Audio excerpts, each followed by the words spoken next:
Rete 2000 Web vi invita all'ascolto di Autori e Letture, uno spazio di informazione culturale con interviste e approfondimenti letterari sugli autori delle edizioni 03. Presenta Gianfranco Iovino. Oggi abbiamo bisogno dell'intera trasmissione per raccontare il talento naturale dell'ospite che abbiamo con noi, e abbiamo anche il direttore, direttore, presidente. Io non riesco mai ad associare una carica specifica, di sicuro l'anima di Edizioni 03, Enza Di Giovanni. Ma partiamo subito con presentare questo talento naturale dell'obiettivo fotografico, che è un personaggio conosciutissimo, e soprattutto perché della fotografia professionale ormai ne ha fatto un vero e proprio motivo, oltre che di vita, ma proprio professionalmente di capacità uniche. Io sto parlando di Luca Bracali, che con Edizioni 03 ne ha scritti di libri che poi non sono scritture, ma sono dei viaggi fotografici che insieme cercheremo di ripercorrere in questa ora. Ma iniziamo subito col presentare l'ospite, dalle sue stesse parole, che si presenta a noi e saluta tutti i radioascoltatori di Edizioni 03 e Rete 2000 Web. Assolutamente un caro buongiorno a tutti, perché ci fa piacere darvi il buongiorno, visto che questo mese di maggio è così bizzarro, no? Passiamo dalle grandi piogge al sole che ci incanta e ci ricorda l'arrivo dell'estate, quindi deve essere un buongiorno per tutti. Per presentarmi, io lo farei in maniera piuttosto semplice. Mi definisco un bambino. Eppure ho 58 anni, sono padre di 2 figlie meravigliose e anche di una nipotina e di un nipote che è in arrivo. Però sono ancora un bambino. Perché un bambino? Perché ho la curiosità ancora nel cuore di scoprire e di vedere. E mi emoziono ad ogni viaggio. Ho visitato 153 paesi, ma per me ogni viaggio è una nuova scoperta e riesco ad emozionarmi sia nei luoghi nuovi che sono destinazioni a me sconosciute, ma anche ripercorrendo le vecchie strade, tipo l'Islanda, dove sono stato 17 volte e dove ritrovo ancora l'emozione dello scoprire il luogo, il paesaggio, la natura e fare i miei racconti fotografici. Ecco, questa è la presentazione. Capite bene che in 2 parole ha provato a dire sinteticamente chi è Luca Bracali, ma adesso ve ne accorgerete chi è nella sua interezza. Ma salutiamo anche Enza Di Giovanni, che è qua.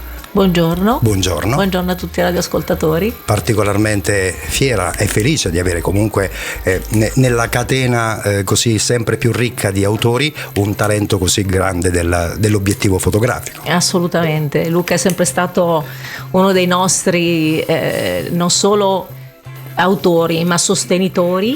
Ci ha aiutato tantissimo anche a perfezionare le nostre raccolte di autori particolarmente dedicati alla fotografia. Abbiamo imparato non solo ad apprezzarlo, ma a diventare amici e anche al di fuori dei luoghi di lavoro, perché è così che si scopre il vero animo di chi c'è dietro la macchina fotografica. Bene. Siamo del 65 entrambi, per cui ci diamo del tu, Luca. Anche se c'è qualcuno un po' più vecchio, ma lui è qui che ci fa compagnia. Luca si avvicina a questo fantastico mondo della fotografia nel 1986 come fotografo, oltre che giornalista per i mondiali di motocross, MotoGP e in seguito anche di Formula 1, giusto? Sì, è giusto. Ho iniziato io nell'86, spinto dalla fotografia da un veneto, tra le altre cose, professor Cornelio Bisello, che era praticamente un tuttologo, una persona che aveva l'abilitazione a 52 materie, poteva insegnare 52 materie, non aveva 52 lauree, ed era focomelico, quindi un braccino più corto ma un cervello che non stava in questa stanza. Sapeva tutto di tutto, fra cui la fotografia. Ecco, mi ha insegnato i primi rudimenti di fotografia. Io da lì poi lui se ne andò anzitempo, però mi lasciò le basi giuste ed io iniziai a collaborare con una rivista provinciale, Cronosport, seguendo le gare di cross a livello provinciale. Poi da lì passai ad un'altra rivista, iniziai con le gare regionali di cross, poi internazionali e mondiali. Dal cross sono passato al MotoGP, che era appunto quello il mio vero punto di arrivo. Io ho iniziato proprio la fotografia, la carriera di fotografo, proprio per puntare ai piloti della MotoGP, a quel Freddie Spencer che amavo tanto come pilota, e poi da lì è arrivata anche la Formula 1, quindi il direttore mi inviò appunto come fotografo, soprattutto anche giornalista, ai mondiali di Formula 1, che sicuramente insomma a livello sportivo tocchiamo l'apice per quanto riguarda il mondo motoristico, e questo mi è servito molto perché ho imparato tecniche molto evolute di fotografia. Già all'epoca dovevo scattare con ottiche lunghissime, il 500 mm moltiplicato, quindi veniva un 720 mm, e ricordo fotografare a 300 all'ora Ayrton Senna mettendo a fuoco la scritta Banco National sul casco era un vero e proprio challenge, e non c'era né l'autofocus e non esisteva il digitale, per cui era tutto su pellicola. Se eri bravo riuscivi a portare a casa il servizio, altrimenti ahimè eri fallito.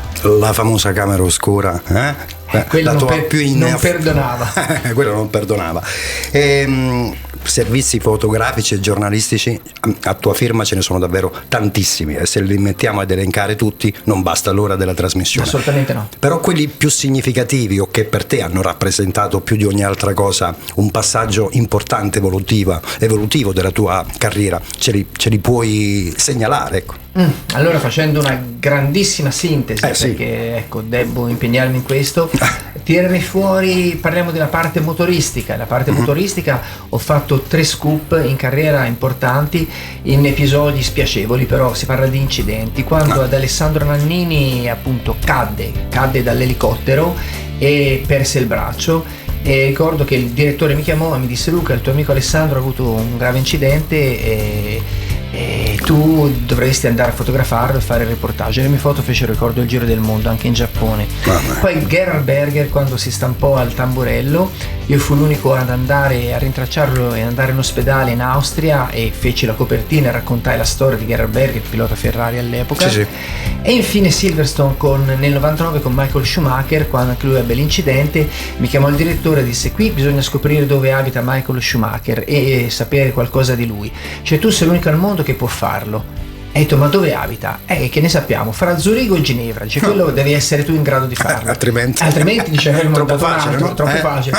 E ricordo che io andai e riuscì a portare mia figlia di 2 mesi con me, mia moglie, mia sorella e mio cognato, riuscì a identificare la casa e beccai anche lo Schumacher alla guida di una Mercedes AMG.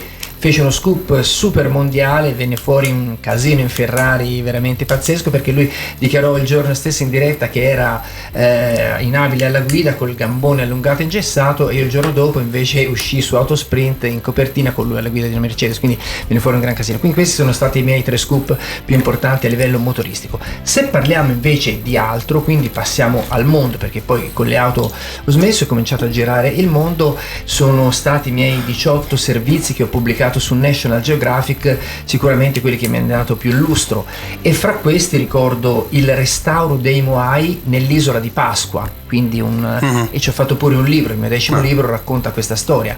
Poi ad esempio un servizio molto importante è stato sui cacciatori con le aquile nelle steppe mongole, quindi questi cacciatori che si muovono a cavallo e vanno a caccia invece che con i fucili con le aquile, ed è una storia meravigliosa da raccontare, come gli ultimi uomini renna, gli Zatan, che vivono al confine fra Siberia e Mongolia, e ce ne sono 200 soli. Raggiungerli è veramente una cosa impossibile, devi vivere con loro dormendo nei tipi, e raccontare la loro storia è straordinario. Ma ricordo anche il servizio sulla barriera corallina dell'Australia, quindi l'ultimo dei nostri più grandi tesori sottomarini che sta morendo, ed io ho raccontato tramite una scienziata quello che sta accadendo sotto i mari con le mie immagini. E poi last but not least aggiungerei un servizio davvero unico, uno scoop che mi ha portato un po' alla ribalta su riviste, tv, giornali, un po' ovunque. Ho intervistato l'ultimo cannibale. Cannibale? Sì, l'ultimo dei cannibali viventi sulla Terra, quindi 86 anni, e ho avuto modo di intervistarlo, non ti dico. Non ti ha fatto niente, no? C'è stato uno scoop nello scoop, cioè... è diventato vegano. A 86 anni praticamente non aveva più denti, e quello che mi ha confessato che lui mangiava ogni giorno carota, patata, banana ed acqua. Era diventato vegano. Non racconta in radio però quello che ha combinato nella vita. Immagino. Perché quando aveva i denti. Quando aveva i denti, quello che ha combinato, quante famiglie ha distrutto, quanti uomini ha ucciso e mangiato con i suoi stessi denti, delle storie veramente uniche e straordinarie. Se n'è andato 1 anno e mezzo fa, quindi veramente sono testimone di una storia, di un'epoca. Sì. Enza, possiamo dire che Luca non è che fa fotografie, racconta storie. Assolutamente, giusto? Sì. Uno si racconta da solo. Io ogni volta che lo ascolto sono veramente emozionata perché sono frammenti non di paesaggi o comunque di attimi, ma proprio di storie raccontate attraverso dei fotogrammi. Per assolutamente cui sì. Poi che incontrare un cannibale che diventa vegano, se vede te con tutta questa ciccia, sembra quasi una storia fuori dal normale, cioè, il cannibale che diventa vegano, un po' come te, insomma, sei passato dalla ciccia alla carota, insomma. Andiamo avanti. Ecco. Luca, oltre 30 anni di reportage durante i quali hai visitato, come hai detto in anticipazione, 152 paesi. 50, chiedo scusa, sono arretrato, per cui un paese in più sono 153, non le elenchiamo perché sempre per quel discorso lì, e concentri molto le tue attenzioni su tematiche legate all'ambiente. Assolutamente tu hai raccontato dello scioglimento dei ghiacciai piuttosto del riscaldamento globale, e in alcune foto scattate ci sono proprio rappresentate delle immagini che cambiano e fanno cambiare il mondo. E allora io ti chiedo, in tutti questi viaggi da quando hai iniziato ad oggi, come e quanto secondo te è cambiato il mondo? Ma è cambiato tantissimo, lo trovo completamente stravolto. Il mio primo viaggio è stato in Antartide nel 2004, dove è stato scoperto il buco dell'ozono, e già lì cominciai a drizzare le orecchie, si parlava del buco dell'ozono, dei problemi che poteva dare alla pelle, agli occhi, tumori e quant'altro, e feci appunto una spedizione in Antartide. Però poi mi sono concentrato dal 2008 in poi sull'Artico e ho visitato tutti i paesi della fascia artica: Canada, Alaska, Groenlandia, Islanda, Russia, isole Lofoten e chiaramente isole Svalbard. Ed ho visto dei cambiamenti mostruosi innanzitutto a livello di temperature. Pensa te che un anno, lo stesso giorno, 9 novembre 2015, 9 novembre 2016, era a fotografare gli orsi polari nella patria degli orsi polari, che è Churchill in Canada, la capitale mondiale degli orsi polari. Nel 2015 la temperatura era di meno 20 gradi, nel 2016 era di più 3 gradi, 23 gradi di differenza in un anno. Assolutamente stravolgenti.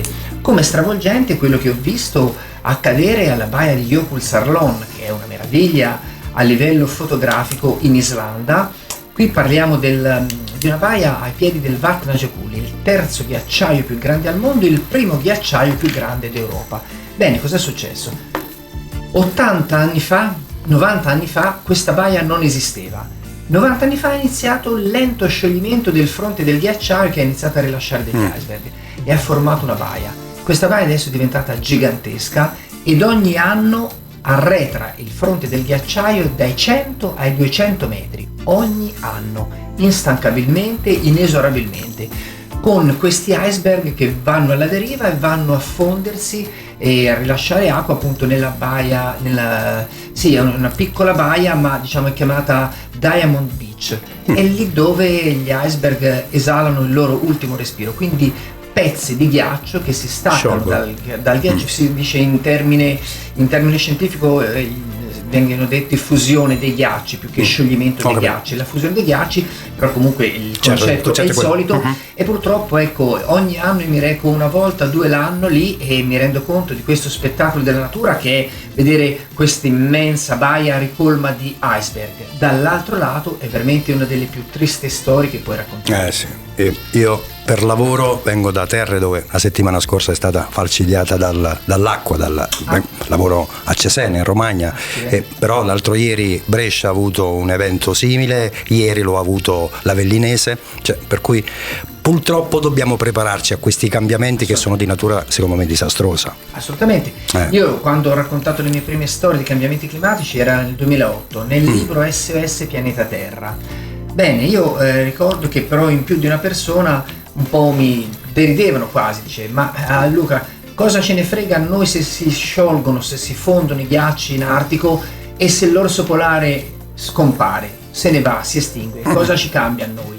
Ecco, a parte l'ignoranza di una risposta del genere, ma hanno dimenticato che può esistere l'effetto domino. Bravo. Siccome i poli sono l'aree più sensibili ai cambiamenti climatici, le aree che si sono hanno avuto un raddoppio delle temperature rispetto a tutto il resto, da lì è partito l'effetto domino e adesso sta arrivando da noi. Sono le estreme, no? Oggi tutti ci rendiamo conto dei cambiamenti climatici, certo, perché toccano a noi. È la nostra pelle che si rende conto, i nostri occhi, di quello che sta accadendo. Non importa più guardare gli orsi, ma basta guardare appunto ciò che è accaduto in Romagna. Sì. Bene. Eccoci qua, ritornati in diretta. Non ti è piaciuto lo sacchetto? Ma io mi rendo conto che qui saliamo sempre più in alto, sempre più su. Lo so, è sempre il top del top a Rete Prima o 2000. poi il nostro ospite verrà a fotografarti prima e dopo. Mi sembra anche giusto. Non ti dica dopo a cosa mi riferisce. Abbiamo in studio Luca Bracali, che è qui a raccontarci dei suoi viaggi fotografici per farci viaggiare anche noi, perché davvero abbiamo qui un vero e proprio talento della fotografia. Pensavo prima che per la mia ignoranza in fotografia, che la cosa più difficile è fotografare la velocità. E tu che arrivi addirittura una macchina a 300 all'ora a vedere lo sponsor significa essere qualcosa più di una normalità, o no? Ci vuole sicuramente capacità, è un talento naturale. Si può imparare la fotografia, però è come il pianista o il violinista, cioè si può imparare tranquillamente tutti a suonare violino e piano, però è chi ha quel talento in più riesce ad avere una marcia in più. Quindi riuscire a seguire con l'occhio un soggetto che si muove oltre 300 orari e a fermarlo in quel preciso istante, perché 2 centimetri prima o 2 centimetri dopo non va bene, in quel preciso istante. Quindi immagini la coordinazione che devi avere fra occhi e dita, quindi l'occhio che segue, il dito che ferma col click un solo istante, un attimo irripetibile. Il talento ferma il click, l'altro dà un'idea di quello che è stato, cioè è passato di qua. Bene, iniziamo subito allora a parlare di tutta la tua produzione con Edizione 03, partendo dalla prima del 2015, che è Fantasia della Terra, dove gli elementi della Terra sono i veri protagonisti. Ce lo presenti? Sì, Fantasie della Terra, appunto, se non erro, è il mio quinto libro, ed è stato appunto un volume che è stato realizzato a seguito di una mostra itinerante che ha girato un po' tutta l'Italia. Ha avuto il suo massimo nella mostra a Castel dell'Ovo, appunto a Napoli, quindi insomma un mese di mostra nelle ex carceri di Castel dell'Ovo, quindi è stata visitatissima, una mostra che ha riscosso un grande successo, e questo libro è la raccolta fotografica della mostra stessa. Il libro si divide in 2 parti: una parte dedicata al nostro pianeta Terra, con i suoi 4 elementi: aria, acqua, terra e fuoco, quindi i 4 elementi che compongono proprio l'essenza del nostro pianeta. La seconda parte del volume invece è dedicata a quello che io definisco, che ritengo lo spettacolo più bello che si possa ammirare in natura, nei cieli artici e in notturna, per 5-6 mesi l'anno, ed è l'aurora boreale, che io fotografo dal 1999, quindi sono 24 anni di aurore boreali. Ti fermo qui. Anche questa è cambiata nel tempo, secondo te? Allora, l'aurora boreale non c'entra niente con i cambiamenti climatici e con l'aumento delle temperature. L'aurora boreale è un fenomeno dovuto all'attività solare, solare che è ciclica. Ogni 12 anni ha il suo picco massimo e ogni 12 al suo picco minimo, quindi per esempio il 2025 sarà il picco massimo dell'aurora boreale, e già ce ne siamo accorti. Cosa intendi per picco massimo? Cosa accade? Accade che ci sarà la massima attività solare, ci saranno delle tempeste solari che verranno spinte dai venti solari stessi, particelle cariche di elettroni e protoni, e verranno sparate appunto verso la nostra atmosfera. atmosfera. Quando vanno a collidersi con gli strati più alti della nostra atmosfera, dai 100 a 400 km di altezza, incontreranno dei gas, quindi ossigeno, azoto, elio, quello che sia. A seconda del gas che incontrano assumono una colorazione diversa. E poi perché si muovono e danzano? Perché siamo in prossimità dei poli artici e antartici, poli magnetici e geomagnetici, quindi è il magnetismo diciamo scaturito dalla nostra Terra che fa sì che ci sia un'attrazione di queste particelle cariche positivamente, quindi è un mix di interazione fra Sole e Terra. E non sono mai uguali tra esse, assolutamente. Ma per carità di Dio, questa è la cosa bella, per carità di Dio. Bene. Sono imprevedibili, non sai quando arriveranno, non sai quanto dureranno, non sai come si evolveranno, sai solo che quando le vedi, ecco, ti commuovi. Io ho visto gente proprio arrivare a piangere di fronte alla bellezza unica dell'aurora boreale. Bello. Nello stesso anno andiamo avanti.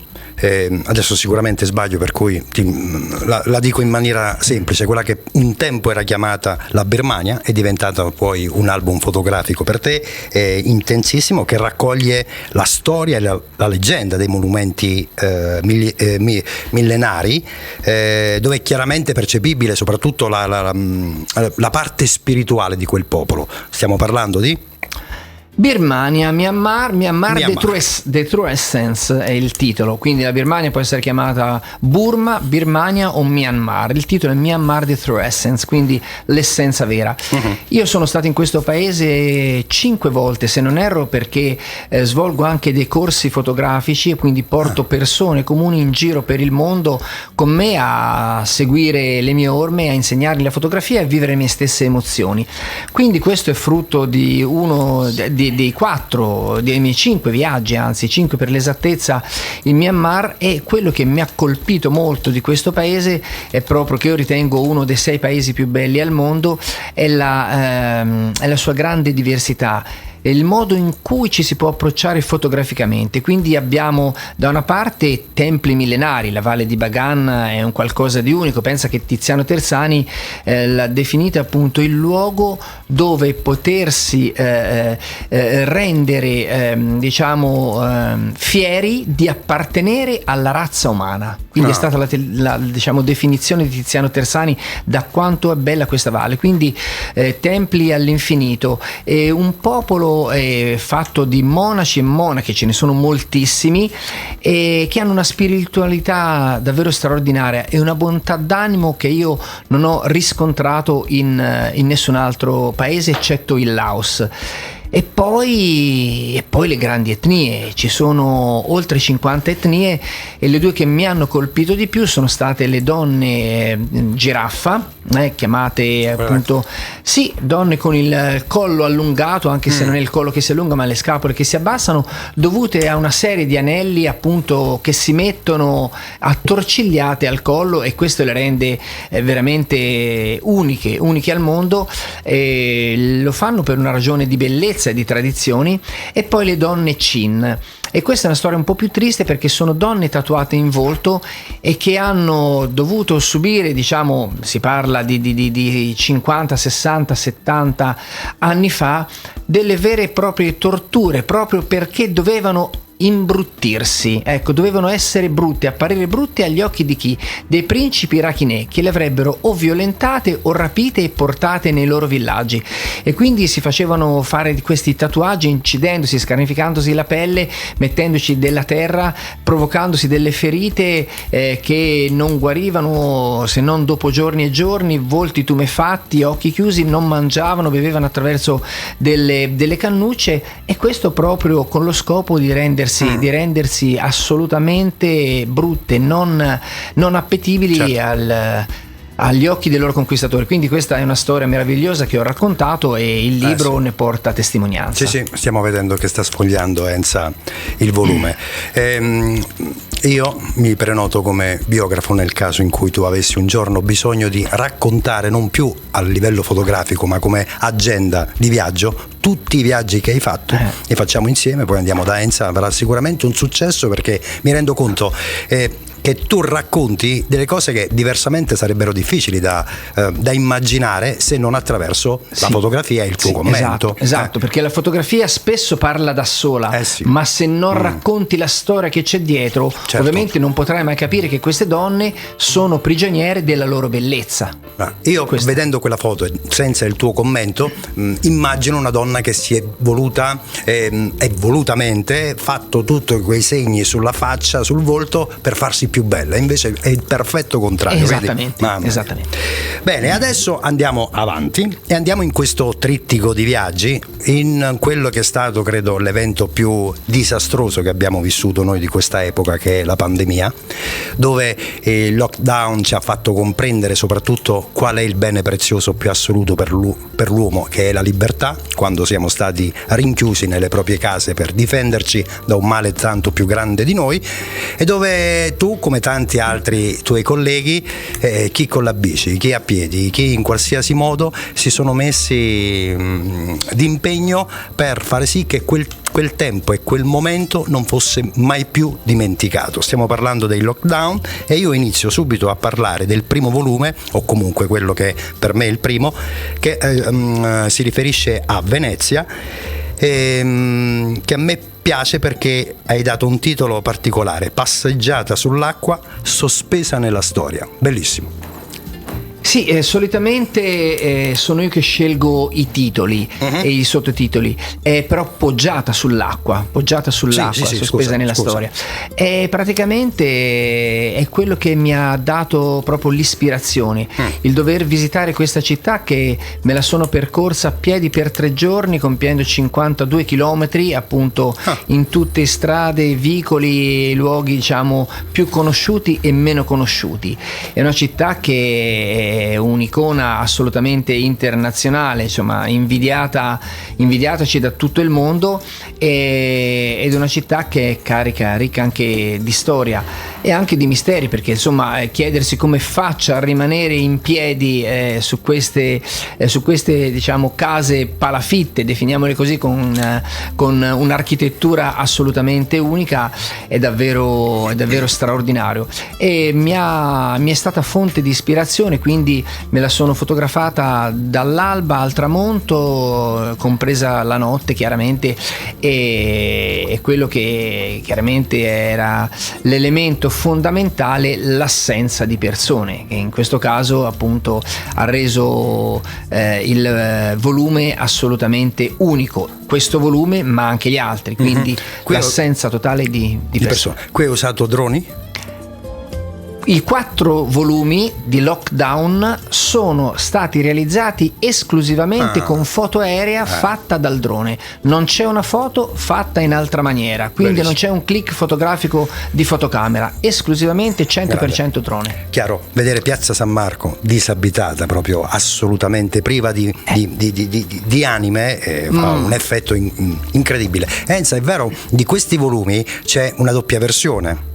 Sì, abbiamo pubblicato lo stesso titolo sia per le 4 città che sono in oggetto, cioè Venezia, Firenze, Roma e Milano, in 2 versioni: la versione cartonata, che ha una struttura più o meno quadrata e a doppia pagina, ovviamente ha degli scatti straordinari in orizzontale, e poi la versione più morbida, con copertina morbida, che invece ha un'impostazione verticale e che è un pochino più economica, però io non per lucro, ma suggerisco ovviamente sempre la cartonata, perché è un altro tipo di impatto che si ha nel vedere le foto di Luca. Non vorrei usare un termine troppo esagerato, ma è quasi un'opera d'arte, cioè nel senso che opere d'arte. Tu la raccogli e lo racconti ogni volta che lo sfogli. Poi andiamo avanti, scendiamo un po' giù, scendiamo a casa mia, a Roma, la città eterna, che diventa poi il tuo secondo soggetto, e il sorriso della città eterna. Sì, Roma città millenaria, chiaramente con secoli e secoli e secoli di storia da raccontare, una città che stupisce il mondo intero, insomma, per la sua arte, per la sua storia, ed io appunto ho voluto in questo caso dargli il titolo proprio ispirandomi al Colosseo, che il Colosseo ripreso da una certa altezza, da una certa angolazione, sembra proprio che esprima un sorriso, ecco, e è da qui che nasce il titolo, e naturalmente è stato uno dei monumenti che ho maggiormente fotografato, ripreso da ogni angolazione, anche questo sia in diurno che in notturno.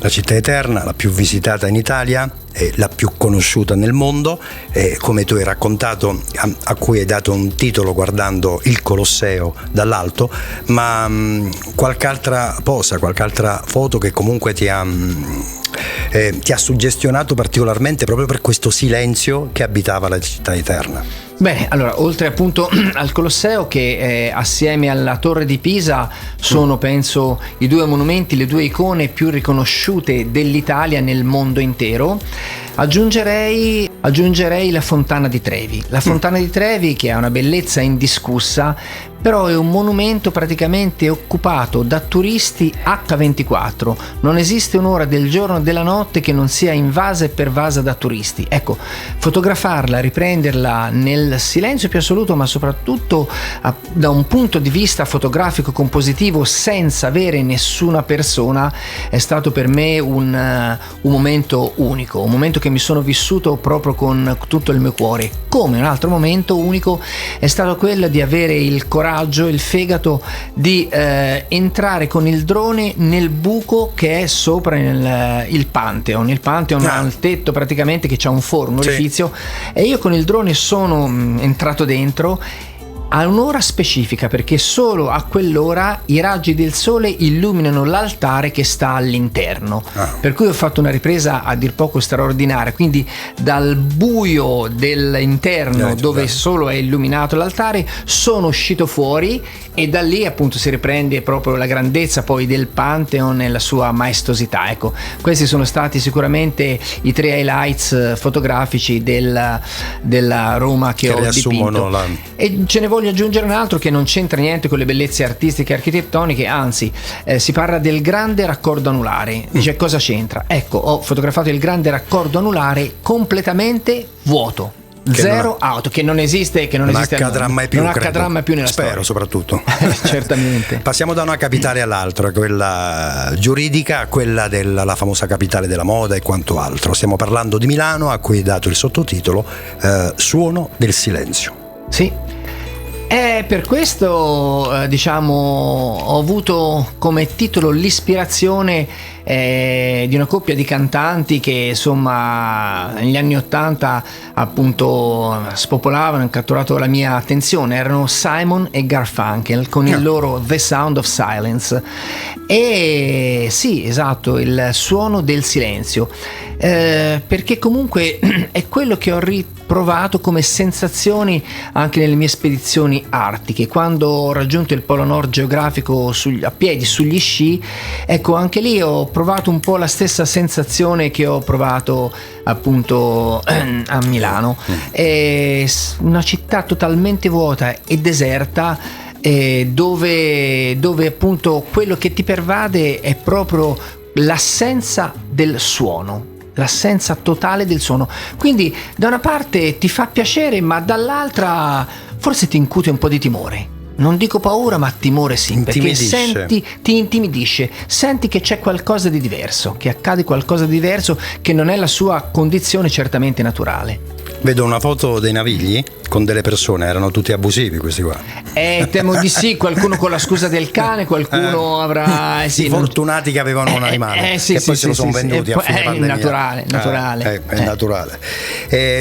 Da musicista, è vero, il silenzio ha un suono, assolutamente, ha un suono e ha il suo suono specifico. Sì. Chiudiamo questo. E l'ho trovato, ecco, il punto proprio di maggior impatto, di assenza di suono, l'ho riscontrato in Piazza Duomo, proprio in Piazza Duomo. Ricordo che mi sono mangiato un piatto di spaghetti al pomodoro ordinato con il mio assistente Francesco, ci siamo mangiati questo piatto di spaghetti al pomodoro e la piazza completamente vuota, una piazza che ospita migliaia di persone il giorno. Ecco, lì veramente mi ha dato l'idea di essere in un luogo totalmente deserto, isolato, e mi ha fatto capire cosa significasse davvero il lockdown, che preciso momento stessimo vivendo della nostra, in quel momento, triste storia. È chiaro che hai potuto godere di una fortuna non indifferente attraverso il tuo mestiere. Privilegiato, assolutamente.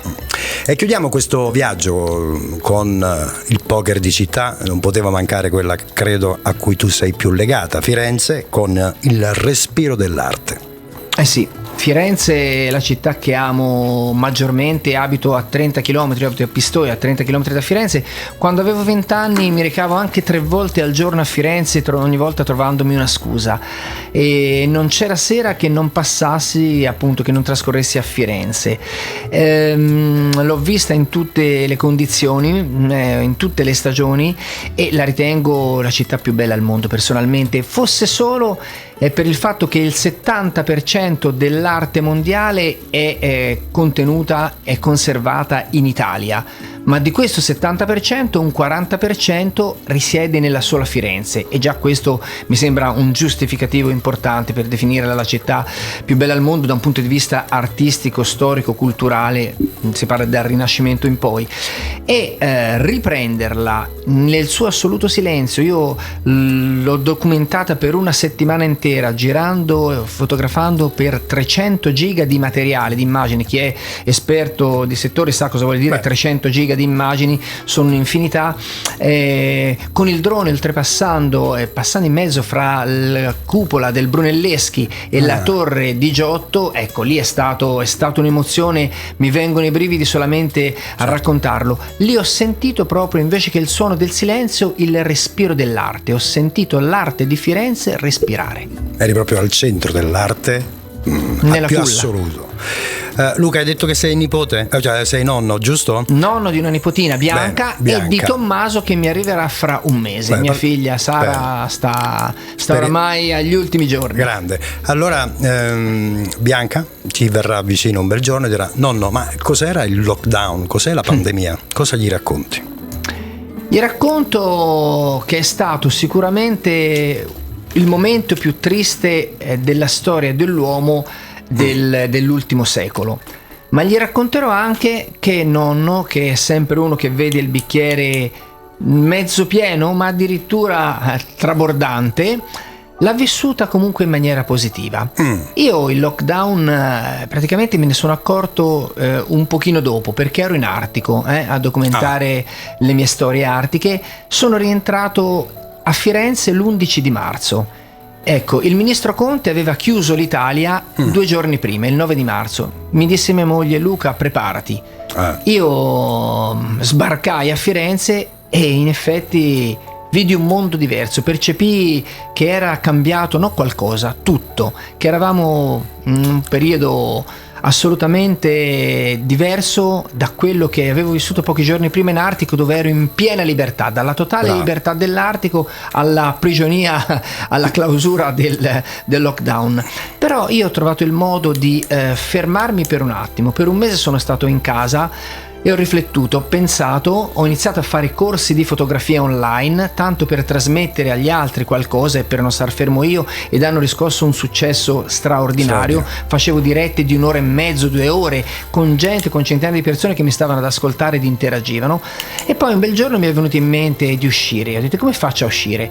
Chiedo al sindaco il permesso di riprendere Pistoia dal lato e documentarla come nessuno farà mai, per com'era. Il sindaco mi dette il permesso, io quindi potei uscire con la scusa del lavoro, perché lavoro si trattava.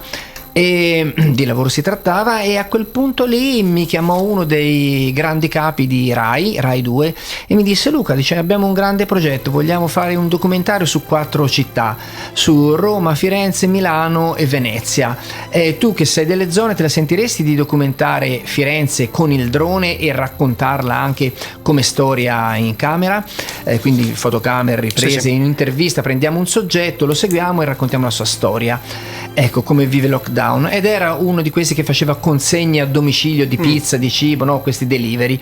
E piacque talmente tanto il mio servizio e piacquero così tanto le mie riprese con il drone che mi commissionò di riprendere Roma. Mi senti onorato, dissi accidenti, dalla Rai di Roma, che ne avranno di dronisti, chiamano me, insomma qualcosa evidentemente ho fatto di buono. Da lì mi chiesero Milano. E poi dissi facciamo anche Venezia, no? Dissero no, Venezia abbiamo già le immagini. Dissi, sentite, vi ho fatto 3 città, Venezia l'ho troppo nel cuore e datemi comunque i permessi per documentarla, perché Venezia la voglio comunque fare per me stesso. E da lì quindi feci questi documentari televisivi per Rai, però una volta chiuse con le immagini video, dissi ma perché non fare delle immagini fotografiche, estrapolarle, no, più che estrapolarle dalle immagini video, no, ho realizzato proprio degli scatti veri e propri ex novo, quindi non mentre giravo il video, quindi mi sono ricreato, ho dovuto rivolarli gli stessi, poi ho dovuto cambiare angolazione perché la foto è un conto e il video è un altro, il video in movimento, la foto è statica,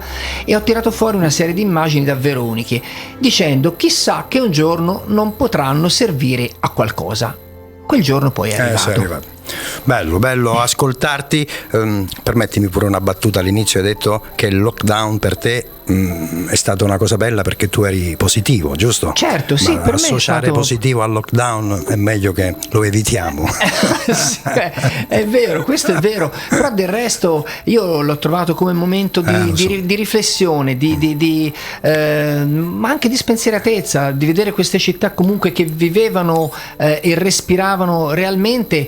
Per me era stata una cosa positiva. Ovvio che dietro c'è stata una tragedia, perché se parliamo della tragedia, se parliamo delle persone che hanno perso la vita per quel maledetto virus, ecco, allora dall'ilarità, della felicità mi metto veramente a piangere, perché io cerco sempre anche nei miei libri di far vedere il lato bello della vita, nella storia anche dei ghiacciai. Non racconto mai appunto la tragedia, faccio vedere quanto sono belli, ecco, ma non ti faccio vedere appunto il lato negativo. È un mio modo di esprimermi, quindi in questo caso ho voluto tirar fuori la bellezza. Ma se parliamo appunto di quello che è stato realmente il lockdown, di quello che ci ha provato questo Covid-19, ci sarebbe veramente da spararsi. Sono città che indubbiamente nel silenzio rattrista proprio l'idea di sapere quanto possa qualcosa di invisibile metterci in difficoltà, però l'arte che tu hai raccolto attraverso le fotografie fanno capire che è una ricchezza che comunque quella non la sconfiggi mai.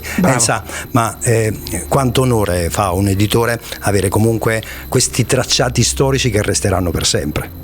Lei ha appena detto, è un onore, noi siamo veramente molto legati a Luca, lo apprezziamo, e come dicevo prima, non solo come fotografo professionista ma soprattutto come uomo sensibile, che dall'osservazione fa scaturire una considerazione che poi diventa pubblica attraverso le sue immagini, e davvero tu rifletti molto quando tu guardi i suoi scatti. Noi siamo sempre estasiati, e ha ragione sul fatto che scegliere le foto tra quelle che lui ha fatto per riuscire a rimanere all'interno di un certo numero di pagine non è stato semplice, perché questi scatti sono assolutamente sensazionali. Ha fatto delle, come si chiama quando tu vedi esattamente perpendicolarmente zenitale, grazie, non sono un tecnico.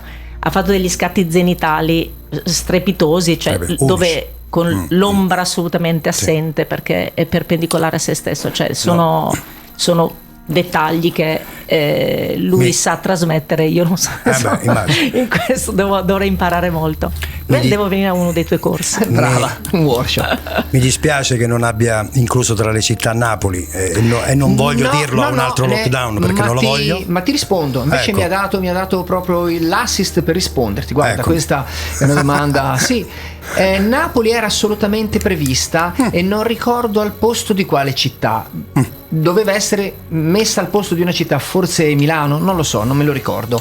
Il problema è stato il signor De Luca. De Luca ci ha vietato l'utilizzo del drone a Napoli. In quel periodo lì ci ha bloccato, ha detto no, siete la RAI, a me non interessa, ma con il drone non volate su Napoli. Quindi Napoli è stata scartata per questa ragione, ma era stata assolutamente selezionata tra le top 4. Eccoci qua, siamo tornati in diretta.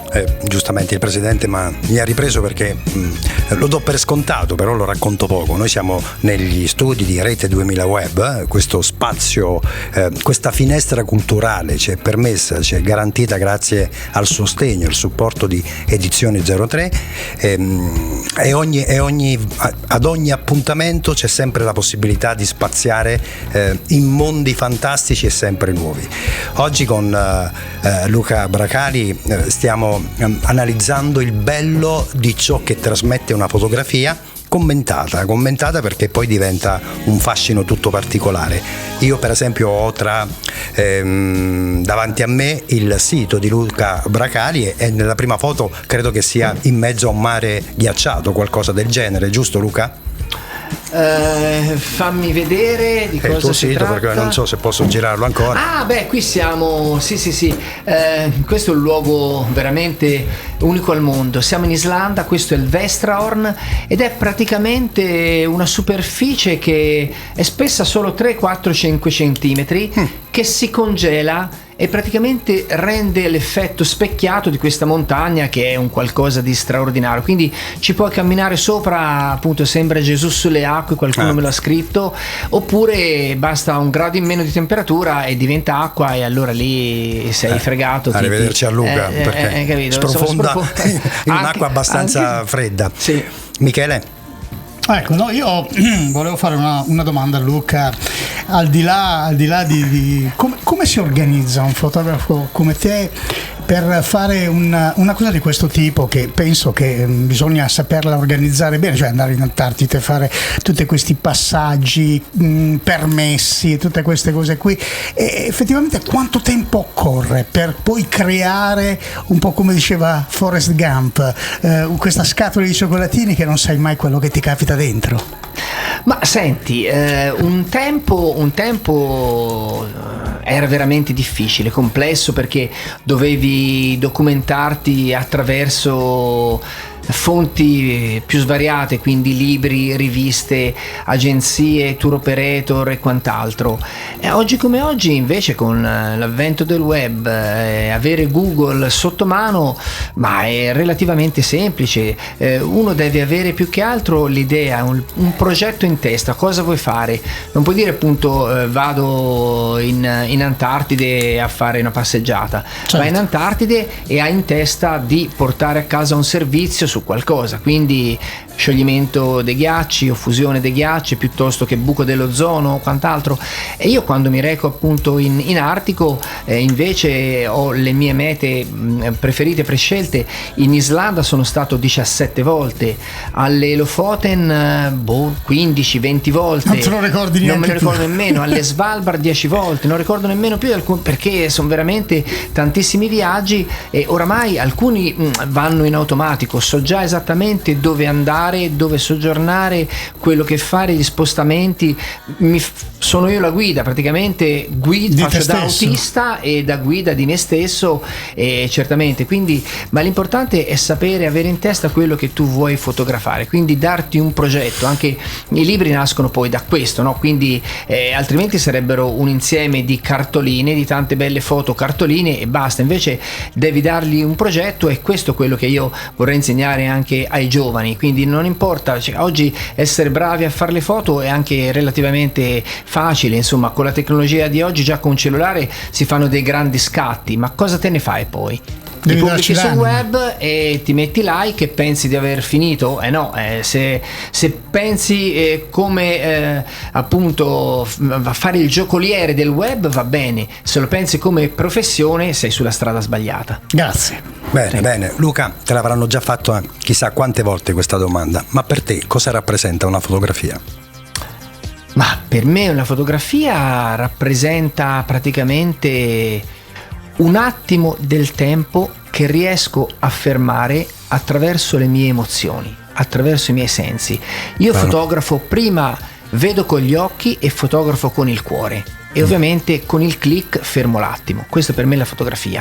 Ne abbiamo già avuti altri ospiti, artisti della fotografia, Michele, e tutti, ricordi, hanno sempre detto la stessa cosa: fotografano prima mentalmente e poi danno quel famoso click sulla macchina fotografica, perché è già nella tua mente la foto che vorrai. Ovviamente, e non solo, la cosa bella è che la fotografia è il linguaggio più universale che esista assieme alla musica, è comprensibile da tutti, da persone ricche e da persone povere, da giovani e da anziani, da persone appunto di ogni estrazione sociale, e quindi riesci oggi con il potere dei social a fare condivisione, quindi ciò che tu vivi, ciò che tu senti, ciò che tu racconti lo puoi condividere istantaneamente con migliaia, con decine di migliaia, milioni di persone, appunto, cosa che ovviamente 20 anni fa non potevi fare. C'erano i libri, c'erano le mostre, c'era la televisione,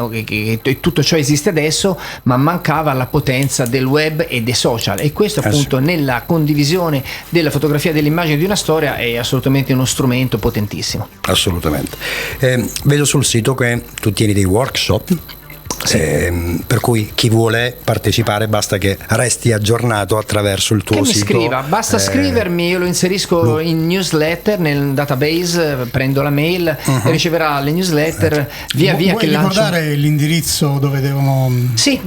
Che così almeno lo sappiamo, lo sanno tutti quanti. A parte è facile, ricercando Luca Bracali su Google compaio un po' ovunque, ma il sito è www.lucabracali.it.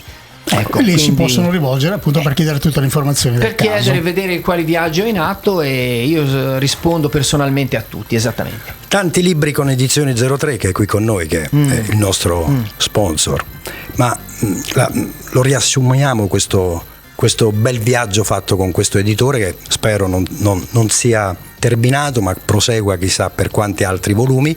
Ma cosa puoi raccontare, consigliare di Edizioni 03? Ma allora, posso dire che innanzitutto io ho pubblicato 20 libri e li ho pubblicati con i più importanti editori italiani, e fra cui metto ovviamente anche Edizioni 03. Ma mentre con gli altri editori si parlava di libri in offset, quindi stampa tipografica tradizionale, con Edizioni 03 mi sono approcciato con libri su stampa digitale. All'inizio, dico la verità, ero molto titubante, ho storto un po' il naso, ho detto ma cosa mi stanno a promettere questi due signori, perché ho incontrato Giovanni Proietti, patron appunto dell'Edizione 03, ma anche la sua socia appunto Enza De Giovanni, e mi ha colpito innanzitutto il sorriso e la sincerità che trasmettevano queste persone. Ho detto, vuoi vedere che dietro alle loro parole esiste anche una professionalità? E gli ho voluto dar fiducia, gli ho dato fiducia e ne sono rimasto veramente estasiato, ma lo dico in piena sincerità, perché i libri di Edizione 03 non hanno niente da invidiare alle edizioni classiche stampate appunto tipograficamente in offset. La loro qualità è assoluta sia nella rilegatura sia nella stampa.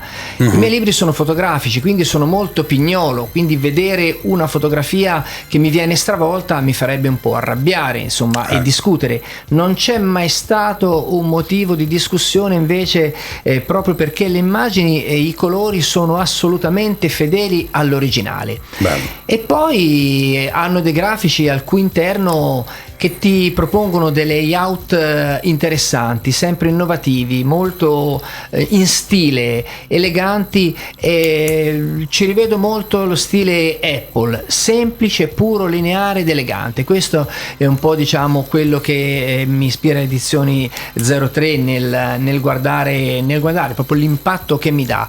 E poi sono estremamente rapidi e puntuali, cioè cosa che invece spesso non accade. Si sfora sempre i tempi, come il muratore che ti promette che la casa sarà finita quel giorno e mai accadrà.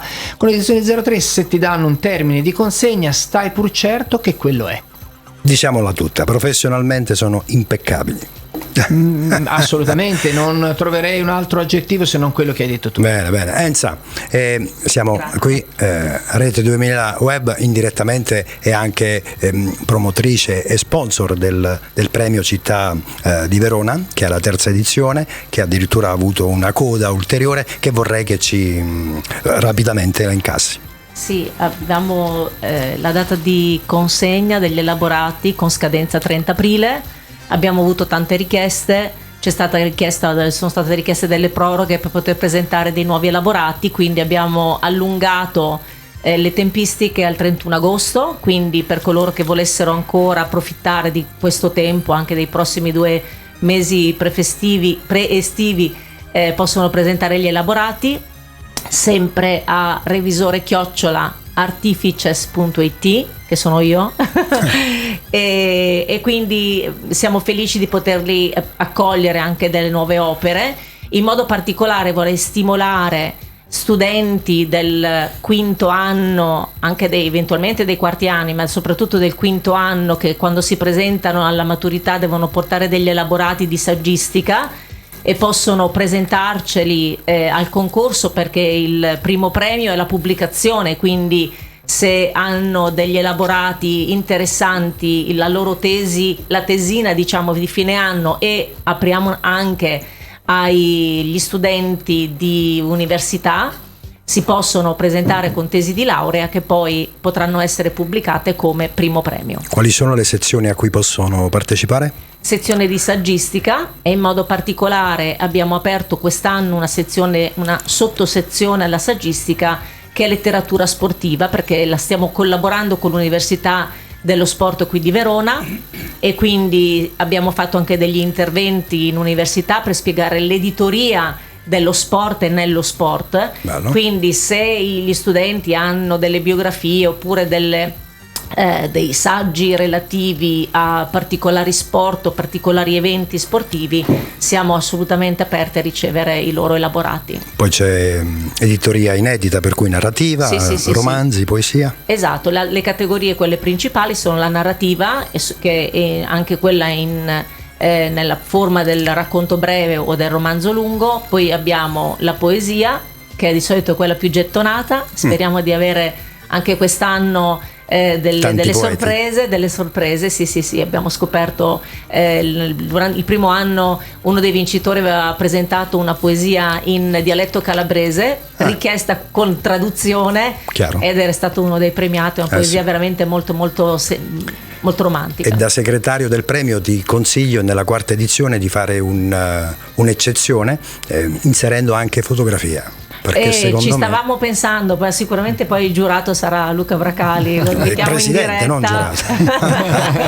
Assolutamente. Però volevo dirlo in anteprima, che il segretario del premio, il signor Iovino, che è qui davanti, eccolo quindi qua, bisogna dirlo. Qua. Non mi piace chiamarla sfida, diciamo che è un'opportunità che vogliamo dare, perché una casa editrice solitamente viene vista o come una stamperia o come una produttrice di qualcosa che deve vendere. Invece Edizione 03, e Luca ne è testimone, ma lo siamo tutti, ogni settimana, ogni 15 giorni con questo programma diamo voce a chi poi crea collane editoriali che spaziano in un mondo indefinito e infinito. Luca, è volata l'ora di trasmissione, e questo significa che abbiamo parlato in maniera bella e abbondante. Ovviamente ci vorrebbe anche il video per far vedere quanto sono belli questi volumi e cosa raccolgono all'interno, dico a tutti i radioascoltatori di portarsi sul sito di edizioni03.com, che così possono sia vedere le condizioni del contratto legati al premio letterario, ma soprattutto quello che ha regalato Luca Bracali a tutti quanti noi. E allora io ti lascio lo spazio radiofonico per salutarci e per invogliare, incuriosire i nostri radioascoltatori ad avere tra le mani questi tuoi capolavori fotografici. Grazie Gianfranco della parola che mi ha dato, ma grazie anche al nostro presidente Michele, insomma, per lo spazio che ci ha concesso innanzitutto, e ringrazio Edizioni 03 che qui mi ha portato, perché alla fine vedi, da solo non riusciresti a fare niente, se non sei un'equipe c'è poco da fare, non vai avanti, e quindi i ringraziamenti sono veramente doverosi. E cosa posso dire ai nostri radioascoltatori? Sicuramente di potermi seguire attraverso appunto il sito di Edizioni 03 per quanto riguarda la pubblicazione di questi miei libri, ma anche attraverso i social, proprio perché i social rappresentano un po' anche la continuazione di quella che può essere stata questa nostra intervista. Io pubblico regolarmente sui social e pubblico sempre le mie storie, i miei racconti di viaggio.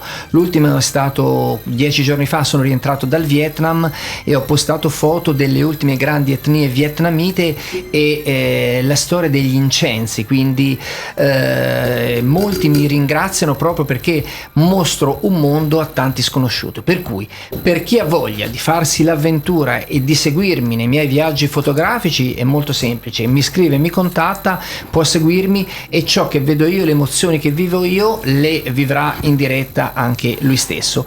Chi invece per 1000 ragioni non può farlo, ecco, la modalità esiste ed è quella di girare il mondo in maniera virtuale, e questo appunto grazie a social. Quindi l'invito è di seguirmi soprattutto su Facebook, ma anche su Instagram, su LinkedIn, su ecco, Twitter. io te ne aggiungo ancora un'altra che te l'ho appunto detto a microfono spenti. Ora c'hai Rete 2000, quando vorrai dirci qualcosa di interessante, di bello, vorrai parlarci dei tuoi viaggi, noi siamo qui. Una telefonata, in qualsiasi posto del mondo ti trovi, noi ti raggiungiamo e puoi raccontarci le tue esperienze dal vivo e in tutto il mondo, ok? Beh, non è un invito da scartare questo, Assolutamente, anzi è da prendere in seria considerazione, perché sicuramente una diretta, appunto un live da chissà quale parte del mondo per raccontare ciò che vedo nei miei occhi è sicuramente un qualcosa di unico, di assolutamente originale. Il terzo tassello a questo puzzle della fotografia, perché delle no, tue Michele? esperienze. Assolutamente, Okay? assolutamente sì, Michele.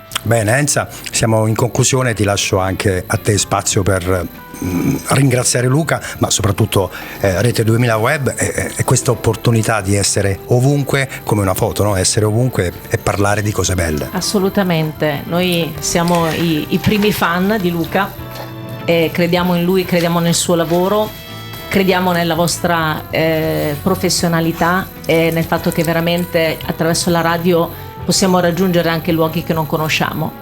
Ma la cosa più importante secondo me è riuscire a fare questo lavoro di equipe, di squadra, come diceva Luca. Noi da soli non possiamo fare tutto, però sicuramente possiamo pregiarci del fatto che facciamo di tutto per aiutare i nostri autori a farsi conoscere, perché noi prendiamo queste iniziative insieme a voi e anche in altre occasioni per aiutare coloro che magari sono anche alle prime armi con le pubblicazioni. Luca è un veterano, Luca è regista e autore di se stesso ormai da tantissimi anni, però la mia parola è rivolta verso coloro che magari pensano, sperano di entrare nel mondo della pubblicazione, hanno un sogno nel cassetto, che possano sapere che noi siamo editori che fanno di tutto per fare conoscere per far conoscere al pubblico le loro esperienze, le loro opere. E dobbiamo ringraziare anche chi c'è dietro le quinte, Giovanni, ma anche Vittoria, salutiamo l'artista Giovanni assistant, che doveva essere con noi per l'impegno personale, non è potuto venire. La mia Vittoria è qua di fianco, lei sicuramente ci starà ascoltando. Assolutamente. Sì.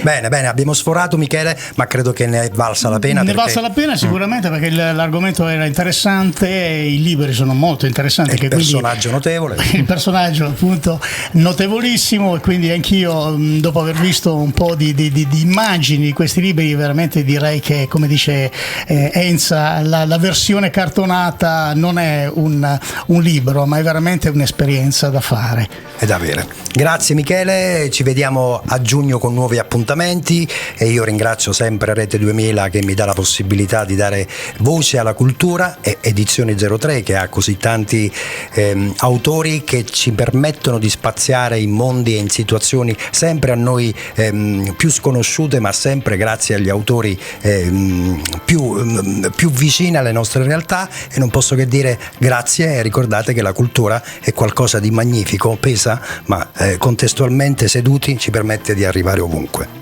Ciao Luca, Grazie a voi. grazie del tuo intervento, ciao Adenza e Grazie, ovviamente grazie. con Gianfranco l'appuntamento rinnovato tra 15 giorni, vero Sì, Gianfranco? credo di sì. Grazie e buona a giornata a tutti. tutti. Buona Grazie, giornata. altrettanto. Avete ascoltato Autori e letture, una produzione di Rete 2000 Web in collaborazione con Edizioni 03. Ha presentato Gianfranco Iovino.